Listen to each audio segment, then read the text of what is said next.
பொதுவாக இந்த நரம்புகள் எந்தெந்த நோய்களில் நமக்கு அதிகமாக பாதிக்கப்படுது அப்படின்னு பார்த்தீங்கன்னா, அதே மாதிரி இன்னொரு கண்டிஷன் முக்கியமாக நரம்பு தளர்ச்சி எதில் அதிகமாக ஏற்படுது அப்படின்னு இந்த நடுக்கம் ஏற்படுறதுக்கு இந்த நரம்புகள் வலிமையாக இருப்பதற்கு என்னென்ன நம்ம உணவு முறைகள் எடுக்கலாம்.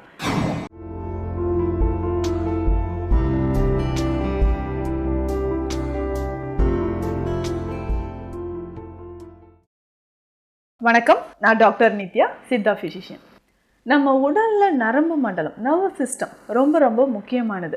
ஏதாவது ஒரு காரணத்தினால நரம்புகள் பலவீனமாகும்போது நமக்கு நிறைய சிம்டம்ஸ் தெரியுது. முக்கியமாக கைகளில் நடுக்கம் ஏற்படுறது, கால்களில் நடுக்கம் ஏற்படுறது, சிலருக்கு பேசும்போதே வாய் திக்கி திக்கி குழறி பேசுறது, இந்த மாதிரியான பிரச்சனைகள் இருக்கும். பொதுவாக இந்த நரம்புகள் எந்தெந்த நோய்களில் நமக்கு அதிகமாக பாதிக்கப்படுது அப்படின்னு பார்த்தோம்னா, சர்க்கரை நோயாளிகளுக்குன்னு சொல்லலாம். ஏன்னா பெரிஃபரல் நியூரைட்டிஸ் அப்படின்ற கண்டிஷன் சர்க்கரை நோயாளிகளுக்கு தான் வருது. சர்க்கரை நோய் அதிகமாக இருக்கும்போது 300, 400 இதை தாண்டி போய்கிட்டே இருக்குன்னா நரம்புகள் அதிகமாக பாதிக்கப்படுதுன்னு சொல்லலாம். சர்க்கரை நோயை பொறுத்த வரைக்கும் நம்ம உடலில் இருக்கக்கூடிய நீளமான நரம்புகள், நர்வ் எண்டிங்ஸ் அதிகமாக பாதிக்கப்படுது.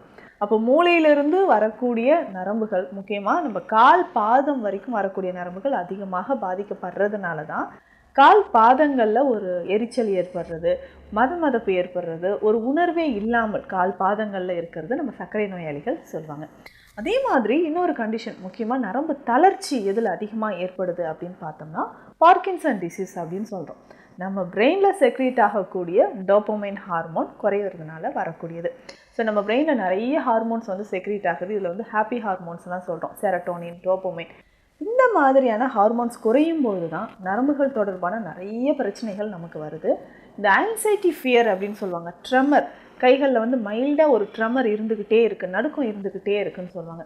இந்த பார்க்கின்சன் டிசீஸில் கைகளில் நரம்புகள் ரொம்ப பாதிக்கப்பட்டு இருக்கிறதுனால இன்வாலண்ட்ரியாக ஒரு மூமெண்ட் இருந்துக்கிட்டே இருக்கும்.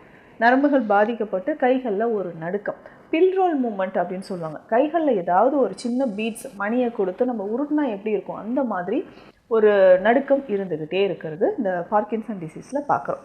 அதே மாதிரி இன்றைக்கு இருக்கக்கூடிய நிறைய ஸ்கூல் கோயிங் சில்ட்ரன்ஸ் கூட பார்க்குறோம், கைகளில் நடுக்கம் ஏற்படுது அப்படின்னு சொல்லுவாங்க. ட்ரெமர்ஸ், மைல்டாக ஒரு ட்ரெமர் இருந்துக்கிட்டே இருக்குது, என்னால் எழுதக்கூட முடியலன்னு சொல்லுவாங்க. கையில் பென் வச்சு என்னால் எழுதக்கூட முடியல அப்படின்னு சொல்லுவாங்க. நடுக்கம் இருந்துக்கிட்டே இருக்குது. ஸ்கூல் பேக் எடுத்துகிட்டு போகும்போதோ இல்லை புக்ஸ் எடுக்கும்போதோ எனி டைம் ஒரு நடுக்கம் இருக்குது. இதை தாண்டி எக்ஸாம் டைம்லோ இல்லை வேறு ஏதாவது நம்ம இன்டர்வியூ அட்டன் பண்ண போகிறோம், கொஞ்சம் ஃபியர் ஆகிடுச்சுன்னா, ஆன்சைட்டி அதிகமாகுதுன்னா அந்த நேரத்துலையும் நமக்கு கைகளில் நடுக்கம் அதிகமாக ஏற்படுதுன்னு சொல்கிறோம். ஸோ இந்த நடுக்கம் ஏற்படுறதுக்கு இந்த நரம்புகள் வலிமையாக இருப்பதற்கு என்னென்ன நம்ம உணவு முறைகள் எடுக்கலாம். இந்த நரம்பு அப்படின்னு சொல்லும்போது நரம்பு தளர்ச்சின்னு சொன்னால் அடுத்ததாக ஆண்களுக்கு நிறைய பிரச்சனைகள் ஏற்படுது. ஸோ முன்னாடி ஒரு 40 வயது வரைக்கும் இருந்திருக்கக்கூடிய ஒரு ஸ்டாமினா, ஒரு வீரியம் ஒரு 40 வயதை கடந்து எனக்கு இல்லை. ஸோ எரெக்டல் டிஸ்ஃபங்க்ஷன் நிறைய ஆண்களுக்கு ஏற்படுதுன்னு சொல்லலாம். இதுவுமே நரம்பு தொடர்பாக வரக்கூடிய பிரச்சனைகளில் ஒன்று. அதற்கு அடுத்து பார்த்தோம்னா பேசும்பொழுது வாய் திக்கிறது. ஸோ சிலருக்கு குழந்தை பருவத்திலிருந்தே இந்த பேச்சு தடுமாற்றம் இருக்கும். சிலருக்கு இன்பிட்வீன் இடையில் ஏற்பட்ட ஒரு பிரச்சனை, ஏதாவது ஒரு சிவியராக ஒரு ஃபீவர் வருது, இல்லை அதுக்கு அடுத்ததாக ஏதாவது ஒரு ஆக்சிடெண்ட் ஆனது, இல்லை தலையில் அடிபட்டு இந்த மாதிரி பிரச்சனைகள் இருக்குது, ஹெமரேஜ் இருக்குது. இந்த கண்டிஷன்லேயும் நமக்கு நரம்புகள் பாதிக்கப்பட்டு பேச்சு தடுமாற்றம் ஏற்படலாம். அதற்கு அடுத்து பார்த்தோம்னா பெல்ஸ் பால்சி அப்படின்ற கண்டிஷன். பெல்ஸ் பால்சின்றது நம்ம முகத்தில் இருக்கக்கூடிய ஃபேஷியல் நர்வ்ஸ், முக்கியமாக ட்ரைஜெமினல் நர்வ் பாதிக்கப்படுறதுனால வரக்கூடியது.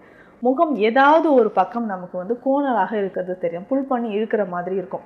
ஸோ அந்த இடத்துல பார்த்தோம்னா நமக்கு வாய்ப்பகுதிகளிலோ இல்லை நெற்றி பகுதியில் சுருக்கம் இல்லாத மாதிரி, ஸோ லாஸ் ஆஃப் அதோடைய ஆக்ஷனே இல்லாத மாதிரி இருக்கும்.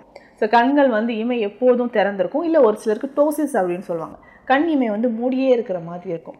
ஸோ இந்த மாதிரி நரம்புகள் தொடர்பாக வரக்கூடிய பிரச்சனைகள் நம்ம உடலில் நிறைய ஏற்படுதுன்னு சொல்லலாம்.